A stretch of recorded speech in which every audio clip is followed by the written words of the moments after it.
টাকা দিয়ে সব ম্যানেজ করবেন। আমি কয়েকদিন আগে টিভিতে বলছিলাম না, আল্লাহ টাকা খায় না। নাজিরুর রহমান মঞ্জু এই ভোলার রূপকার, তার কবরের 100 ফিট দূরে দাঁড়িয়ে উত্তর দিতে আপনি আমার মৃত বাবাকে অপমান করেছেন। আমি চুপ করেছিলাম। আমি আল্লাহর কাছে বলছি, আল্লাহ তুমি বিচার করো। এই বাড়ি, যে বাড়িতে আজকে আপনারা আছেন, এই বাড়ি আগুন দিয়ে দিয়েছে।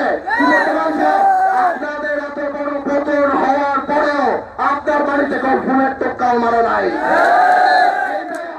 আমাদের পার্থক্য, আপনি যাদের নিয়ে স্বপ্ন রেখেছিলেন, মনে করেছিলেন বিএনপি জাতীয় পার্টি এই ভোলাতে কেউ থাকবে না, আমি আমার মতো চলবো। আজকে দেখেন আল্লাহর তরফ থেকে গজব নাজিল হয়েছে। আপনি গর্ব করে রাস্তায় বেরোতেন, তো ভাই স্যার আজকে আপনি পলাতক।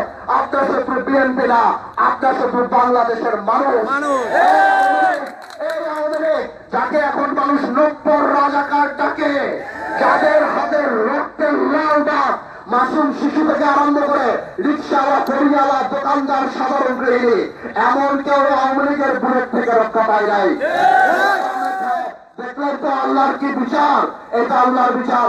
আপনাকেও বলি, সারা জীবন যে অহংকার করেছেন, একে মামলা দেওয়া, ওকে মামলা দেওয়া, ওর বাড়ি থেকে উঠায় নিয়ে আসা, ওর জমি দখল করা, ওর লঞ্চের পারমিট বাতিল করা, একে এই করা, ওকে সেই করা, আজকে দেখলেন তো আল্লাহর খেলা।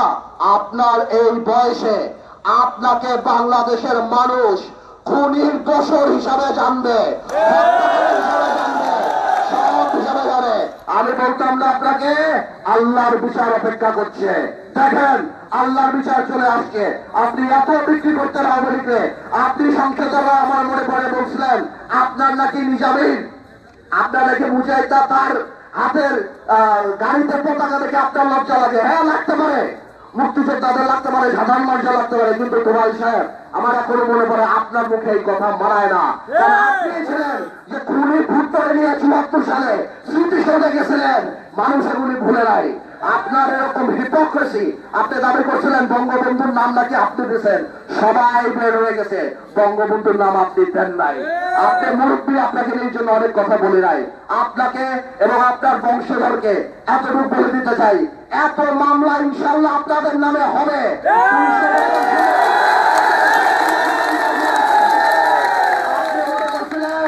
টাকা দিয়ে সব ম্যানেজ করবেন।